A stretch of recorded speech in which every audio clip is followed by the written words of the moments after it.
Croucher, joined by the whale capper Drew Dinsick. Today, we're going to look at some of the 3-3 teams in the NFL who we are buying and fading, selling. We're going to talk about the suddenly high leverage match in the AFC between the Broncos and the Jets, and then jump into tonight's NBA slate, our favorite bets on the board. Firstly, Drew, how are you? How's the first night of NBA? It was fun. Picked up right where we left off. The Warriors are unbeatable, and the Celtics rating continues to be low relative to market.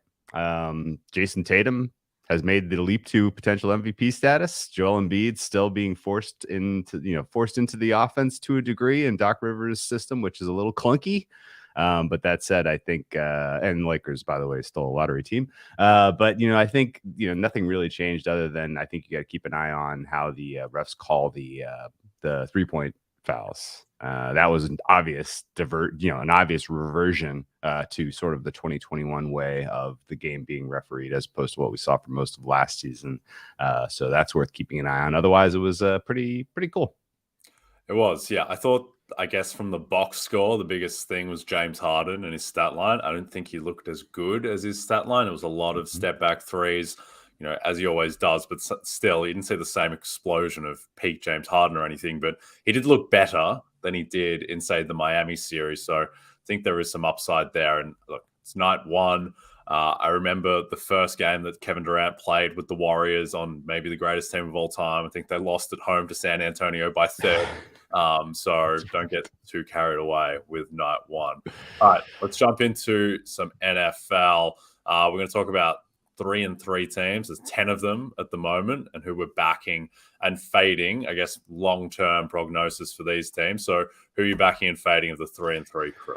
Ooh, there's a lot to choose from because the entire middle class of the NFL right now is a lot of is anyone good? And I think you can make a case of these teams, at least, that the Bengals still have the most room to reach their ceiling. We have not seen their best football so far. So of the 3-3 teams, the ones that really stick out to me that I will still go to war with these guys, I still will lay the points with them, is the Cincinnati Bengals. And that is a lot in part on the fact that they've managed to avoid the major injury bugs. The defense has been the key so far, which is a little bit of a surprise. People thought this was just going to be this unstoppable offensive unit, but the offense has been a little rusty, a little clunky.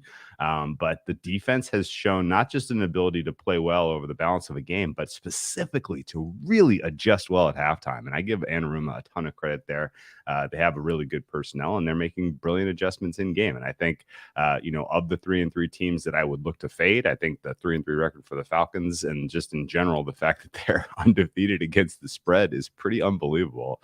But I guess they were due. All that said, I think 6.5 was a little bit of a shy line. That should be on the other side of 7 by my numbers. And I'm expecting that a lot of this matchup boils down to Cincinnati's offensive line, which has been somewhat precarious at times, facing an Atlanta unit that can't generate a ton of pressure, and an Atlanta secondary dealing with a cluster injury.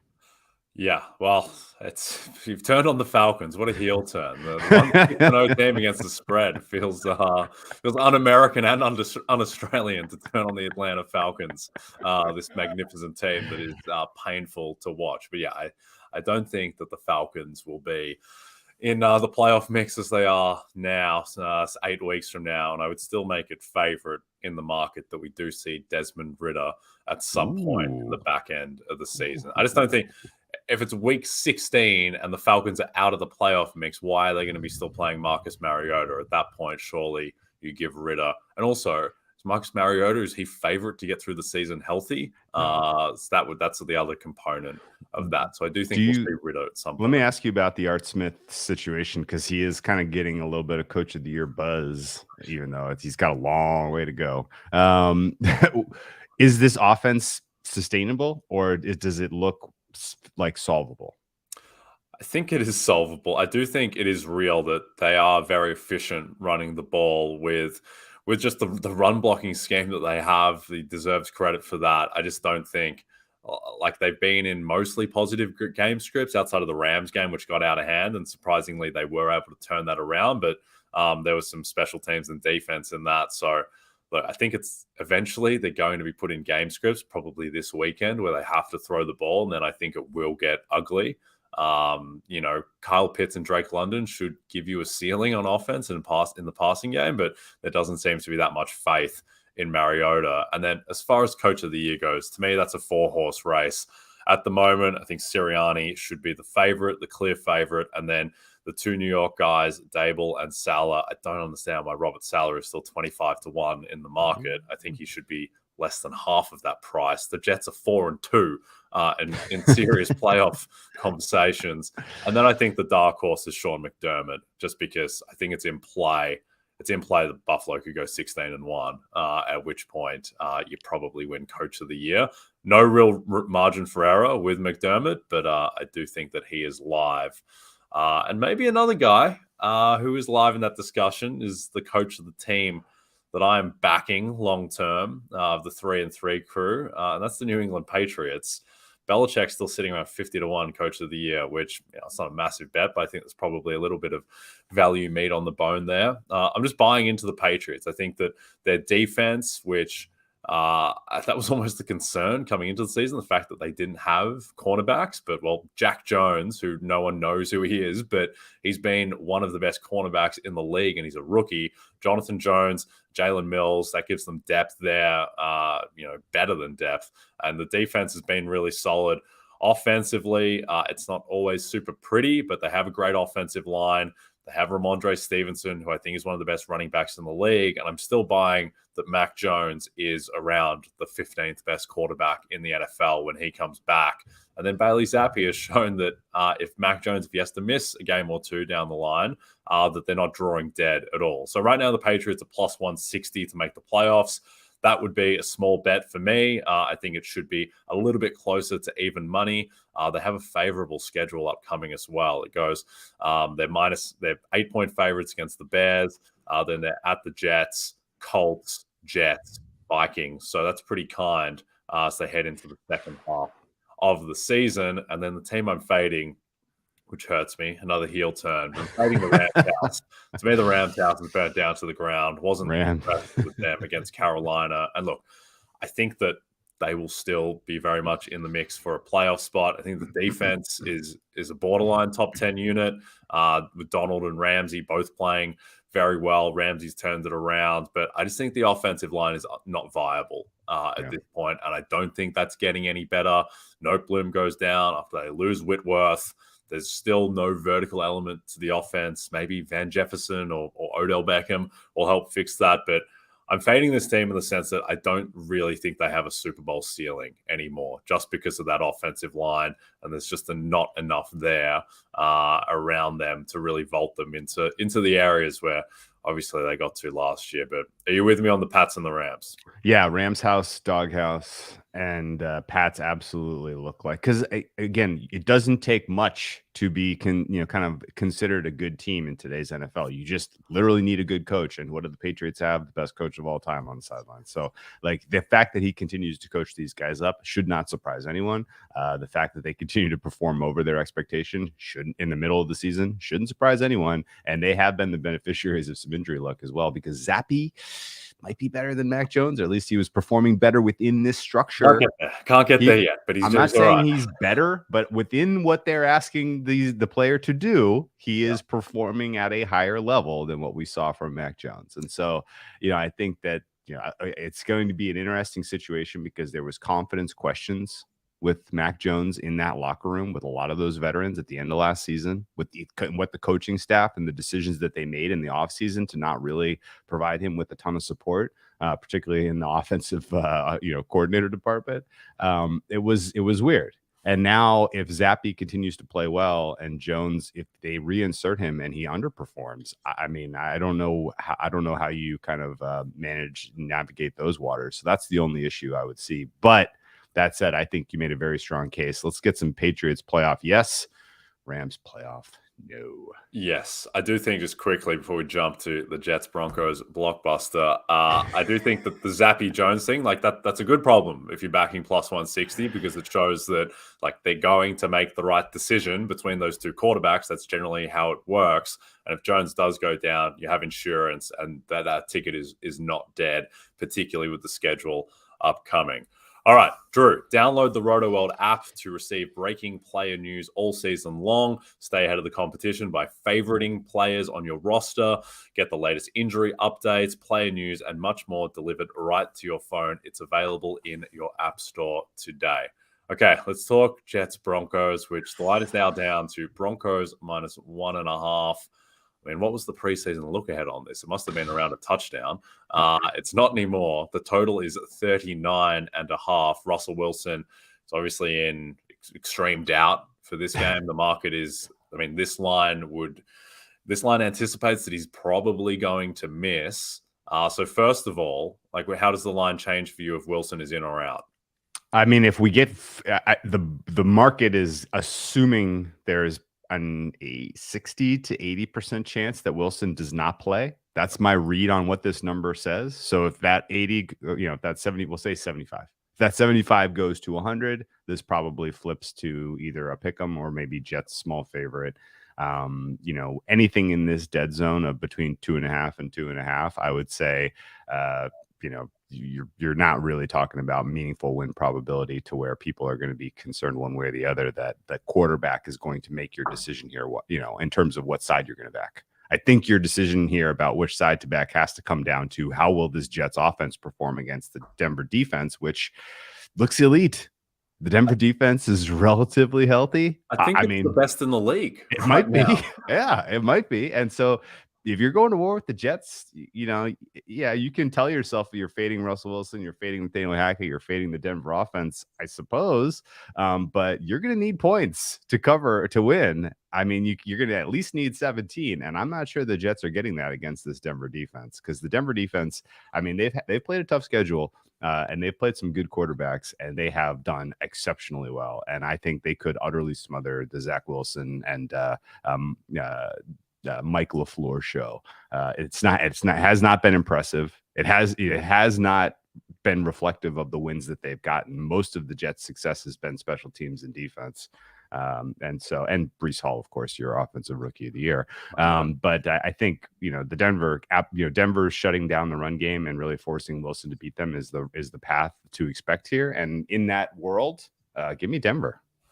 Yeah, I don't mind that. I took some Jets plus 2.5 yesterday just because I'm pretty confident I'm going to get closing line value there. At least I think that it's more likely to move towards pick than it is to push out to 3.5, with what you said around, Wilson being 75% not likely to play or being severely hindered. But yeah, I didn't feel great about it. But I just thought that the bet had to be made because the line will move, and it has to 1.5. But yeah, I agree that this is looking probably like a Zach Wilson game. He's been better than he was last year. He still hasn't been great. And we haven't really had to see him go full Zach Wilson yet, with a game script turning on him. But I mean, the Jets are all of a sudden, a pretty compelling team from a gambling perspective with all these futures markets. And I don't have an allegiance to one NFL team. I grew up in Australia. I don't care really emotionally. So every year my team is who I bet on, who I'm most invested in. And this year, the Jets are certainly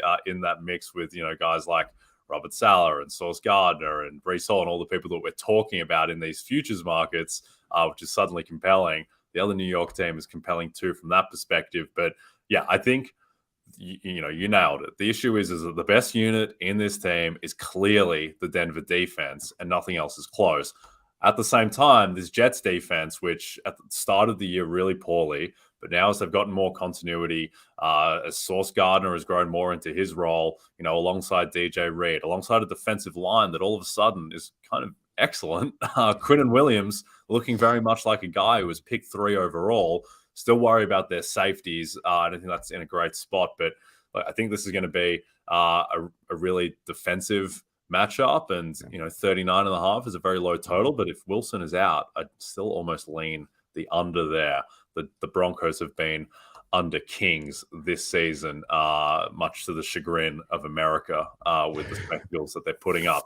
But before we get into the NBA, just a reminder, if you don't have the NBC Sports Predictor app, go download it now. The contests are free and easy to play, and you have a shot to win thousands this weekend by predicting what will happen in college football, on the NASCAR circuit, and in the Premier League. There is also $100,000 up for grabs by guessing the outcome between the Steelers and Dolphins in our Sunday night 7 contest. I will be watching that game closely on NBC, trying to cheer home my Tyreek Hill Offensive Player of the Year ticket at 25-1. We should talk about that later in the week, because I don't understand why he has such longer odds than Jefferson, Kupp, and Diggs when he's leading the league in receiving yards and has the best PFF grade of any wide receiver at the moment. We're going to talk about that game tomorrow. But let's talk about some other marquee games: Blazers Kings and Magic Pistons. We'll start with your game, which is Blazers Kings, which is not going to be the most watched TV show in America, like Sunday Night Football. But Blazers Kings, the line is 2.5. The total is 229. Who are you looking at here? Yeah, so this is moving. Just FYI, we've seen some Kings support come in today, even though a little bit concerned about player availability, considering some of the reports this morning. That said, the Blazers give you a very clear indication of who they are in the preseason. They played a lot of their kind of meaningful rotations that you expect in the regular season in the preseason to try to get them some continuity, some chemistry, some feeling good. It was not good. It was an extremely unimpressive preseason out of the Blazers. And I think now coming into a Kings team who put their put their chips on the table in the preseason as well, and are playing with a very motivated, vision right now under Mike Brown, they are going to give you everything that they've got, offensively especially. And I think that the Blazers, in particular, their second unit has weaknesses that will help the Kings get a little bit of separation in this game. They're going to be able to put away a home win. I make this one 3.5, and I think they're still a fair play, even though the market is moving. There you go. Yeah, it's a concern if you're a Blazers fan or Blazers futures backer, the fact that they're 2.5-point dogs to the Kings on night one without too many injury concerns. And I think that the Blazers, who I definitely skew towards the negative side in their overall outlook, is that if Damian Lillard is not a top 10 player, then this is like a 35-win team. Because if he's closer to the 20th best player in the league than the 10th best, which I think is probably likely, then they're in trouble, because offensively, if they're not a top 5 offense, then they're not going anywhere, because that defense, I don't think, has any real path to being a top 10, 15 unit. They don't have any tall human beings on the roster outside of Yusuf Nurkic. There is some sort of contractual obligation that they need to play 2 small guards at all time and build their team around that, because you get rid of the CJ McCollum Dame problem, and now you accentuate it by having Anthony Simons, who's an even worse defensive player than CJ McCollum. And the team just doesn't seem to make sense. The Jeremy Grant trade just seems to kind of keep them in this purgatory of fighting for the play-in and then probably losing to a team like the Pelicans or the Mavericks and not even being particularly close. So, yeah, I'm with you on the Kings. I have a lot of Kings to make the play-in equity, because I just think that the bottom 4 teams in the West have like no chance whatsoever of getting into the play-in mix between Houston, OKC, Utah, and San Antonio. And I think the Kings are worse than the 10 teams above them. Yeah. But you just need an injury to Damian Lillard or LeBron James or whoever, and then all of a sudden they vault up. And if there's one perceived bad team that has zero incentive to tank, and they've told you it is the Kings, like they literally are like, our goal, our expectation this year is playoffs, and they've defined playoffs as even play in. So like they have their eyes on that 10, and they are going for it. You laughed at me when I told you this, but I asked you if Mike Brown Coach of the Year 80-1 was a bet. What seed do the Kings have to get in the playoffs for Mike Brown to be the Coach of the Year? Just look at what happened to JB Bickerstaff last year, I think Cleveland's win total was 26.5 last year, so meaningfully lower than Sacramento. And even when it looked like they were going to get a 5 or 6 seed, Bickerstaff was still drawing dead for Coach of the Year. So I just think that like the history is that it goes to a team that makes like a 20-win improvement So yeah, if the Kings get to 50 wins, then sure, then he wins. I think that they would have to be like a 5 seed, and I don't see any path, unfortunately, for them unless Keegan Murray is LeBron James from day one. Someone who might be LeBron James from day one, our man Paolo Banchero. That's where I'm going. With Magic, now it's into +3 against the Pistons. It was 3.5 yesterday. +3 is still a bet for me. I think this line should be Pistons -1, even skewing towards pick. I just don't believe in the Pistons at all. The long-term outlook, fine, but right now, I don't think Jaden Ivey helps winning. Not many rookies do. I think Cade Cunningham's projected rise to stardom immediately is a little bit overblown, though obviously he has an immense ceiling. I just don't think that the rest of this team makes a lot of sense. And as the Magic, I just think there's a lot of talent on this team, and I think they have the scope to be, in the play-in mix this year. I think the Paolo is probably going to be the rookie who contributes most to winning from day one. I think our man Franz Wagner is going to be fringe all-star. Might be a little bit optimistic, but I think fringe all-star. Wendell Carter, who no one knows about or watches because no one has watched Bulls or Magic games in a long time, at least when he was on the Bulls. He is quietly also in that mix with Franz Wagner. I wish there was some Gary Harris and Markelle Fultz. There's not going to be. Suggs will play. I just think the Magic are a better team than the Pistons. I think they're a couple points better on neutral, and so I would make this line closer to -1. Are you with me on the Magic? Yeah, 100%. Magic money line is in my accounts. I kind of can't believe it's +136. Magic looked good in the preseason. I thought Detroit looked bad. Detroit may be bad. Again, both of these teams, not really much incentive to tank because you had the number one pick the last 2 years. You need to start showing some improvement. Like, you can't necessarily tack for the number one pick this year. So between these two, I have a lot higher confidence that the Magic are going to exceed expectations, and I think that starts in week 1. But before we kind of wrap up NBA thoughts, I got to ask you the marquee game of the night in my mind. It's Nets Pelicans. You got to lean either way there? I'd skew Pelicans. I just think that the Nets, particularly in the early going, they just haven't played together. Ben Simmons is his first NBA game in 18 months. I just think it's going to be a little bit rusty, a little bit awkward. I think the Pelicans are more likely to hit the ground running, even though that we haven't seen that much from Zion. But this is fun because I think arguably these are the two highest variance teams in the NBA, where I could see the Pelicans being a top 3 seed in the West. Yeah. Could also see them falling into the play-in. Could see the Nets winning the title. Could also see them missing the playoffs entirely if it all goes south with the chemistry and Durant gets traded. So I think, look, it's night one, so we're not going to learn a lot, but it's going to be fun watching both of these teams play. Do you have a lean on the line? I lean Nets, but some of that is just overall optimism that the Nets are going to be a lot scarier than people realize. There were some flashes specifically in the game where the Nets play. There was one preseason game basically where I watched pretty closely, and I was like, oh, the Nets might be in better form than people realize. Yeah. And so that's in the back of my head, and it's going to be in the back of my head all October, November. Yeah, 3, it definitely feels light, -3, but at the same time, I think that's just baking in Simmons not being, defensive player of the year, runner-up Ben Simmons from night one. I think that it's, even though I'm a little bit probably colder than consensus on the Nets and a little bit warmer on the Pelicans, I'd say if these teams play in 3 months at full health, the line would probably be more like 4.5 Nets, but it does feel a little bit light. It's just there's too much unknown for me to be super confident either way. But we'll definitely hit on that game tomorrow. We're also going to talk about Offensive Player of the Year, handicap a magnificent Thursday night game again, Cardinals Saints, which looked a little bit better 3 weeks ago, but still a lot to unpack there. But for now, we are done. So don't forget to check out NBCSportsEdge.com for more information to help you with your wagers. Thanks everyone watching on the NBC Sports YouTube channel. And if you're listening to us in podcast form, don't forget to subscribe and rate us. From Jay Croucher and Drew Dinsick. We'll be back tomorrow.